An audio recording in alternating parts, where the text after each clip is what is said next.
السلام عليكم ورحمة الله وبركاته. كم جرتن كبجمتوتا جالسمتوني هردفتوني برسيسا رومابي الحمد لله هني نجاكوت نجايني هنجال الله هنك بجارا بك جرت مرة سناجو دعوتن كي فيديو أراكنا كيسة فيسبوكين وان هارو جايبا وان باية تكوسين فايد وان باية تكون مطلوب في دجرا وان هارو فيسبوكين في السنين ديسمبر سيس أجا دعوتن كي يا فيسبوكين وان هارو جايبا مال في ديتني ونجافتني جدا أما بو دا فيسبوكي بنتني akka namni gonkumaayyuu eenyummaa keessan hin beeknetti eenyummaa keessan dhuffattanii feesbuuk keessan fayyadamuu ni dandeessan jechuudha.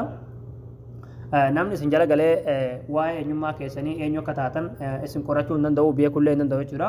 Hatta piroofaayilii feesbuuk keessanillee namni guddisee ilaaluu hin danda'u akkasuma kafar footoo feesbuuk keessanillee ilaaluu hin danda'u. Walumaa galatti waa'ee keessan gonkumaayyuu beekuu hin danda'u jechuudha.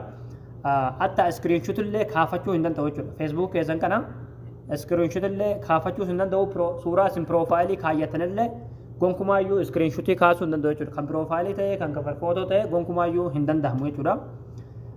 Haala kanaan feesbuuk keessan irratti waa'ee keessan dhuffattanii feesbuuk keessan fayyadamuu ni dandeessan jechuudha. Egaa daawwattoon kiyyaa viidiyoo kanaa laayik sheer godhaadhaa laayikii fi sheer gochuudhaan nu jajjabeessuu hin dagatinaadha. Akka nuyis waan bareedaa waan gaggaarii waan isin fayyadu yeroo hunda waan haarawaa ajaa'ibaa kana yeroo hunda isiniif nu jechuudha. Viidiyoo kana laayik sheer gochuudhaan nu jajjabeessuu hin dagatinaadha. Hayyee daawwattootaan kiyya gama barumsaatiin darbuun duratti warroonni YouTube chaanaala keenyaaf haarawaa taatan baga nagaan dhuftan jechaa barumsa dabalataa argachuudhaaf chaanaala keenya sabskiraayib godhachuun dagatinaadha. Yeroo sabskiraabii gootan barumsuun asirratti dabarsinu guyyaan nama dura akka isin bira ga'uuf mallattoo notifikashinii sana kilikii godhaadhaa achi booda ool kajettoon irra kayyadhaadha. Viidiyoo keenya namni baay'ee dargee kan irraa fayyadamu laayik godhaadhaa barumsaan garaadhaa isin darbee YouTube chaanaala keenya jala seenaadhaa viidiyoo baay'eetu jira irraa baradhaadha. Egaa gabanumaan hanga barumsaan dabarsaa hanga xumura viidiyoo kiyyatti obsaan afaana turaan hordofaan sinin jira.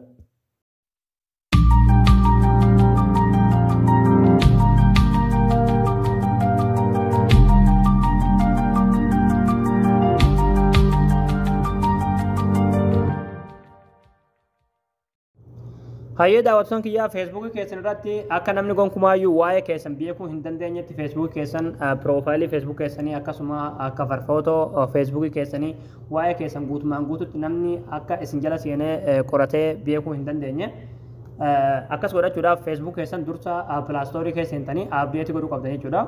Abdeetii gochuudhaaf akkuma barame pilaastoorii keessa galtanii tuma feesbuuk keessanii barreessanii yoo abdeetii isin gaafate abdeetii godhaa jechuudha. Wanta haarawaa amma feesbuukii fi kan akka feesbuukiin keessan illee isinii fidu jechuudha. Yeroo abdeetii gootanii raawwatan jechuudha feesbuuk keessan irra galtanii achi booda piroofaayilii keessan kanarratti yeroo tokkoof kilikni gootu achi booda siitingi na piraayivesii kana kilikni gootu siitingi iska jiru kilikni gootu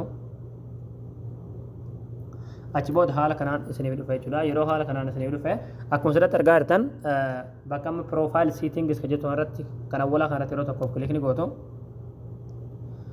achi booda haala kanaan isiniif dhufa. Yeroo haala kanaan fuula kana isiniif fide asirratti piroofaayil look kan jettu ni jirti isirratti yeroo tokkoof kilik gootu achi booda look yuur piroofaayil kan jedhu kanatti kilik gootu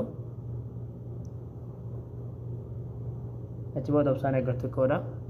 Achi booda haala kanaan akkuma asirratti argaa jirtaniin qollofne jechuudha. Waa'ee keenya namni jala seenee waan garagaraadhaa hordofuu hin danda'u akkasuma suuraa piroofaayilii keenyallee ilaaluu hin danda'u iskiriinshuutillee kaafachuu hin danda'u jechuudha. Gonkumaayyuu hatta kafar footoo keenya kanallee ilaaluu hin danda'u jechuudha. Isin galee isin qofatuun ilaaluu danda'a malee ilaaluu hin danda'u jechuudha. Namni guddisee haala kanaan ilaaluu hin danda'u akkasuma iskiriinshuutillee nan kaafadha yoo jee piroofaayilii kana kaafachuu hin danda'u. Maqaan feesbuuk keessan kanallee gonkumaayyuu iskiriinshuutii hin ta'uuf jechuudha. Isin galee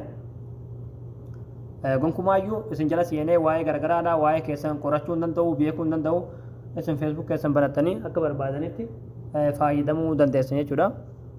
Waan ajaa'ibaati itti fayyadamaadhaan isin jira. Egaa daawwattoon kiyyaa isin galee yeetan abdii qabaa barnoonni keenya haraadhaa asirratti raawwataa barumsa bareedaa karaadhaa kan argachuudhaaf chaanaala keenyaaf haarawaa taatan sabskiraayib gootanii maatii keenya ta'uu dagatinaadha.